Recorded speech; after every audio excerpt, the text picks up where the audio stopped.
जिसने एक बार हमसे गद्दारी की उनसे गद्दारी नहीं करी। गद्दारों का इतिहास गद्दारी वाही ही होता है। दिल चीर करके तो कोई नहीं देखता भारतीय जनता पार्टी किस किस तंत्र के तहत काम करती है, वो मैं तो नहीं देखता। भारतीय जनता पार्टी लोकतंत्र की, प्रजातंत्र की हत्या करने में माहिर है। माननीय प्रधानमंत्री से लेकर के उनकी पूरी विचारधारा गंध में सनी हुई है। कांग्रेस पार्टी गद्दारों को पार्टी से निकालती है और इनके क्षेत्र में इनके खिलाफ महासंग्राम होगा।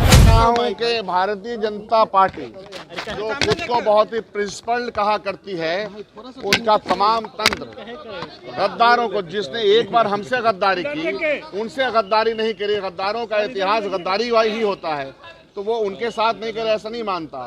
प्रलोभन और जो कह लीजिए कि जो समा बांधा गया है, ये समा देश के लिए और समाज के लिए और पार्टीज के लिए ठीक नहीं है। इस आग में सब झुलसेंगे और इससे आने वाले दिनों की जो राजनीति है वो और भी ज्यादा गंदी होगी। हम लोग, जाहिर सी बात है, ये निकाल दिए जाएंगे। वो नोटिस कल इनको मिल जाएगा, आज ही रात को मिल जाएगा, निकाल दिए जाएंगे स्पीकर साहब को बोल करके जो प्रक्रिया होती है उसकी। आप कह रहे थे कि आपके तमाम जो विधायक है इंटैक्ट है, आखिर ऐसा क्या वजह हुआ कि अब दिल चीर करके तो कोई नहीं देखता भारतीय जनता पार्टी किस किस तंत्र के तहत काम करती है, वो मैं तो नहीं देखता। इन लोग के बारे में क्या जानकारी मिली है, क्यों गए ये? अब ये तो वही बताएंगे कितने में गए, क्या मिलेगा नहीं मिलेगा, वो तो सब कुछ सामने अब आएगा। लेकिन मैं ये बताता हूँ कि हमेशा इतिहास में गद्दारों का कोई इतिहास नहीं होता। क्या पहले से ये लोगों की बात चल रही थी? ये मुझे नहीं मालूम। बीजेपी कह रही है कि और भी लोग आएंगे हमारे साथ। भारतीय जनता पार्टी इस काम में लगी हुई है। भारतीय जनता पार्टी लोकतंत्र की, प्रजातंत्र की हत्या करने में माहिर है और वो हत्या करने में उसको एंजॉय कर रहे हैं। They are enjoying their efforts.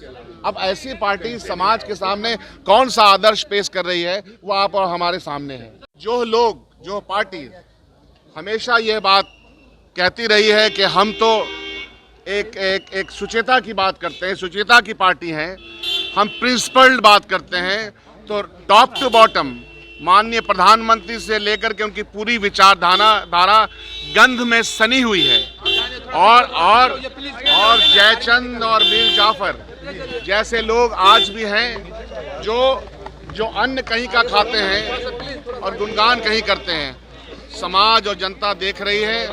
इन लोगों को इनके इलाके में ही करारा जवाब जनता देगी, इसलिए कि इन्होंने डबल गद्दारी की है। साहब, आपके विधायक कह रहे हैं कि राहुल गांधी से लेकर प्रधानमंत्री नरेंद्र मोदी की लालच दिया गया क्या सर? बीजेपी अब लालच है, प्रलोभन है, क्या है, नहीं है, ऐसे कितने गद्दार हैं? ये सब लोग ये तो भारतीय जनता पार्टी को पता होगा, फहरिस्त उन्होंने बनाई होगी। मैं तो ये देख रहा हूँ कि जो भी उनकी शिकायत है वो शिकायत का कोई मतलब नहीं है। मैं तो खुद उनसे मिलता रहा हूँ। इसमें तो एक साहब हमारे साथ वहाँ भी गए थे। तो आप सब जानते हैं कि प्रलोभन का और गद्दारी की कोई सीमा होती नहीं है। हमें तो कभी किसी ने कोई शिकायत बताई नहीं। हर रोज हमारे साथ एक्शन निकाले जाएंगे ये लोग। पार्टी से, पार्टी में रहने का क्या औचित्य बनता है? कांग्रेस पार्टी गद्दारों को पार्टी से निकालती है और इनके क्षेत्र में इनके खिलाफ महासंग्राम होगा।